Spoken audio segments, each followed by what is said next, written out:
Hello అండి. కొత్తగా వచ్చినటువంటి ఈ చీజ్ సాస్ పాస్తా ఇటాలియన్ స్టైల్‌లో ఉంటుందని చెప్పి అందరూ రివ్యూస్ చేస్తున్నారు కదా! సో, నేనైతే ఎలా ఉంటుందో ట్రై చేద్దాం అనుకున్నాను. ఇందులో వచ్చేసి 3 ప్యాకెట్స్ వచ్చినియి.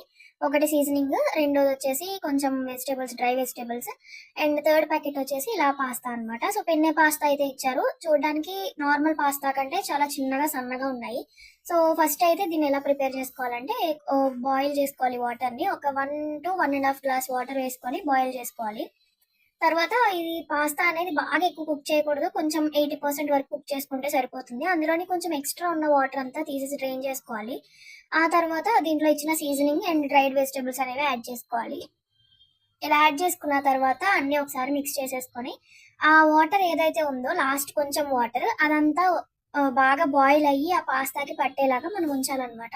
సో, ఇదొచ్చేసి ఒక 5 మినిట్స్ వరకు లో ఫ్లేమ్‌లో పెట్టి వదిలేస్తే అది సాస్ అనేది చిక్కబడుతుంది. ప్లస్ ఈ పాస్తాకి పడుతుందనమాట. సో, మనం బాగా బాయిల్ చేసుకొని ఉడికించుకున్న ఈ పెన్నె ఉంది కదా! సో, ఈ పెన్నె పాస్తాకి బాగా పట్టాలని చెప్పేసి ఒకసారి మొత్తం ఉండలు లేకుండా కలిపేసుకొని బాగా అయితే పట్టించేసాము. ఒక 5 మినిట్స్ తర్వాత చూసుకుంటే లో ఫ్లేమ్‌లోనే పెట్టి ఉడికించుకోవాలి. సో, అప్పుడు దాని పచ్చివాసన ఉండదు. అండ్ వచ్చేసి ఇలా బాగా సాసీగా అవుతుంది.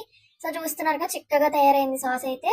సో, ఎక్కువ బాగా మొత్తం డ్రై అయిపోయేలా చేయకుండా జస్ట్ ఇలా కొంచెం సాసీగా ఉన్నప్పుడు తీసేస్తే చల్లారిన తర్వాత ఆ సాసీగా ఉన్నది కొంచెం దగ్గరకవుతుంది. సో, అందుకని ఈ స్టేజ్‌లో ఉన్నప్పుడు తీసేసేయాలి.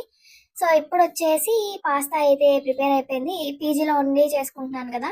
సో, పీజీలో ఉండి మొత్తం అంతా ప్రిపేర్ చేసుకోవాలి అంటే పాస్తా విడిగా చేసుకోవాలి అంటే టైం పడుతుంది. కాబట్టి ఇలాంటి ఇన్‌స్టంట్ పాస్తా ఎలా ఉంటుందా అని ఫస్ట్ టైమ్ ట్రై చేశాను. సో, నాకైతే ఈ ఫ్లేవర్ అండ్ టేస్ట్ వచ్చేసి చాలా బాగా అనిపించింది. అంటే కొన్న ప్రైస్‌కి కానీ ఇటాలియన్ ఫ్లేవర్‌కి బావుందండి. టేస్ట్ అయితే నాకు నచ్చింది. సో, ఇన్‌స్టంట్‌గా ఉన్నవి కొంచెం కొంచెం ఇలా పీజీల్లో ఉన్నప్పుడు మనం అన్నీ చేసుకోవాలి అంటే కుదరదు కదా! సో, ఇన్‌స్టంట్ ఐటెమ్స్ మాత్రమే ప్రిపేర్ చేసుకోగలము. సో, నాకైతే ఈ సాస్ అనేది బాగా నచ్చిందనమాట.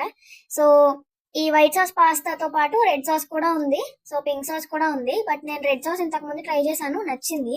బట్ దానికంటే ఈ వైట్ సాస్ పాస్తా అనేది చాలా బాగుందనమాట. ఆ రోజు ఈవినింగ్ బయట వెదర్ కూడా కూల్‌గా ఉంది. ఇలా హాట్ పాస్తా చేసుకొని మిస్టర్ బీన్ పెట్టుకొని చూస్తూ అయితే తినేసాను.